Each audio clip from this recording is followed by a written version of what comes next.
بسم اللہ کہہ کر رکوع شروع کرنا. نمبر 4 دونوں ہاتھ گھٹنوں تک 3 مرتبہ دھونا. نمبر 5 مسواک کرنا اور اگر مسواک نہ ہو تو انگلی سے دانت صاف کرنا. نمبر 6 3 مرتبہ کلی کرنا. نمبر 7 3 مرتبہ ناک میں پانی ڈالنا اور بائیں ہاتھ کی چھوٹی انگلی سے ناک صاف کرنا. نمبر 8 3 مرتبہ منہ دھونا. ایک کان کی لو سے دوسرے کان کی لڑک اور پیشانی کے بالوں سے تھوڑی کے نیچے تک. نمبر 9 3 مرتبہ دونوں ہاتھ کوہنیوں سے اوپر تک دھونا. پہلے دایا پھر بایاں اور انگلیوں کا خلال کرنا. نمبر 10 ہاتھ پانی سے لے کر پورے سر کا پھر کانوں کا پھر گردن کا 1 مرتبہ مسح کرنا. نمبر 11 دونوں پاؤں ٹخنوں سے اوپر تک دھونا. پہلے دایاں پھر بایاں پاؤں اور انگلیوں کا خلال کرنا. نمبر 12 چہرے ہاتھ اور پیر کو اچھی طرح رگڑ کر دھونا. نمبر 13 وضو کے بعد کی دعا پڑھنا. السلام علیکم ورحمۃ اللہ. ہم مائیں ہیں، ہم بہنیں ہیں، ہم بیٹیاں، ہم عزت ہیں. کھیتوں سے کھلیانوں تک، چولہے سے ملوں مشینوں تک، جس راہ پہ ہمارے قدم پڑے ہر قدم کے نیچے عظمت ہے. ہم اس دنیا کی رونق ہیں، ہم سے یہ دنیا جنت ہے، ہم سے یہ دنیا جنت ہے. ایک مرتبہ حضرت موسیٰ علیہ السلام نے اللہ تعالیٰ سے سوال کیا کہ اے میرے پروردگار، جب آپ اپنے بندوں سے خوش ہوتے ہیں تو اسے انعام میں کیا عطا کرتے ہیں؟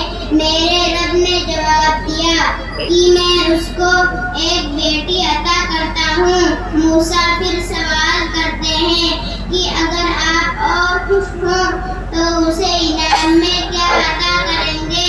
جواب ملتا ہے کہ میں اس کو ایک اور بیٹی عطا کروں گا اور ان بیٹیوں کی بہترین پرورش کرنے پر اس شخص کو جنت کی بشارت دی گئی ہے. السلام علیکم ورحمۃ اللہ وبرکاتہ. بسم اللہ الرحمن الرحیم. ہر مسلمان مرد اور عورت پر دن بھر میں 5 نمازیں فرض ہیں. نمبر 1 فجر. نمبر 2 ضحیٰ. نمبر 3 عصر. نمبر 4 مغرب. نمبر 5 عشاء. السلام علیکم ورحمۃ اللہ وبرکاتہ. بسم الله الرحمن الرحيم. نحمده ونصلي على رسوله الكريم. أما بعد. محترم بزرگوں دوستوں، اللہ کا بہت بڑا احسان ہے کہ جس نے ہمیں مسلمان بنایا اور ہمیں حضرت محمد صلی اللہ علیہ وسلم کی امت میں پیدا فرمایا اور سب سے پیارا اور آسان دین ہم کو دیا، جس کے ذریعے ہم اپنی پوری زندگی اللہ کے حکموں اور نبی صلی اللہ علیہ وسلم کے طریقوں پر گزار سکتے ہیں. اگر ہم دین پر چلیں گے تو اس کے بدلے میں ہم کو دنیا کی اچھی زندگی اور ہمیشہ ہمیشہ کی جنت ملے گی. اللہ ہم سب کو دین پر چلنے کی توفیق عطا فرمائے. آمین. وآخر دعوانا الحمد للہ رب العالمین.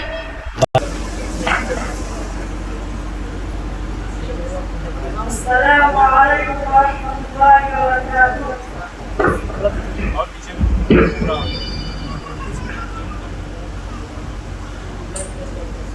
بسم اللہ الرحمن الرحیم.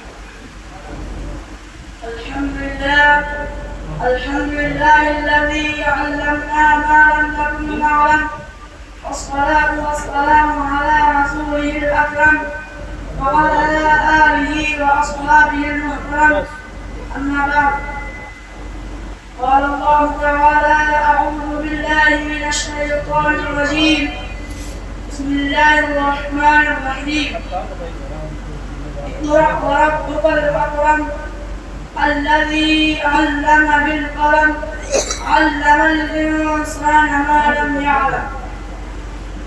محترم حضرات اکابر دوستوں اور بھائیوں، کسی شاعر نے کہا ہے علم و دولت ہے جو لٹتی نہیں، علم و دولت ہے جو لٹتی نہیں، خرچ کرنے سے کبھی گھٹتی نہیں. مسلموں، روشنی کسے پسند نہیں؟ شب تاریخ میں مہتاب، اندھیرے کمرے میں کمکمے کسے اچھے نہیں لگتے؟ ٹھیک یہی بات پر علم پر صادق آتی ہے. وہ کون سی چیز تھی اس نے آدم علیہ السلام کو فرشتوں سے افضل بنا دیا؟ وہ کون سی طاقت ہے جو انسان کو اشرف المخلوقات بنائے ہوئے ہیں؟ وہ علم ہے. بھائیوں اور دوستوں، ہم مسلمان ہیں، اللہ اور اس کے رسول پر ایمان رکھتے ہیں. واقعہ یہ ہے اگر ہم علم نہیں رکھتے تو ہم مسلمان کیسے ہو سکتے؟ مسلمان اور ان پڑھ رہے، مسلمان اور جاہل ہو، یہ ہو نہیں سکتا. اللہ کی کتاب میں علم کی اہمیت جگہ جگہ بیان کی گئی ہے، جگہ جگہ بیان کی گئی ہے. ارشاد باری تعالی ہے قل هل يستوي الذين يعلمون والذين لا يعلمون انما يتذكر اولو الالباب. اس آیت کا ترجمہ یہ ہے، کہہ دیجئے کہ کیا اہل علم اور نہ جاننے والے برابر ہو سکتے ہیں؟ عقل مند ہی نصیحت کرتے ہیں. محترم دوستوں، علم سے مراد کیا ہے؟ کیا دنیاوی علم ہو یا اخروی؟ علم کوئی بھی ہو انسان کو عزت دیتا ہے، انسان علم میں سے کمال پاتا ہے. اور لا و لشکر، مال و دولت واقعتاً عزت نہیں دیتے.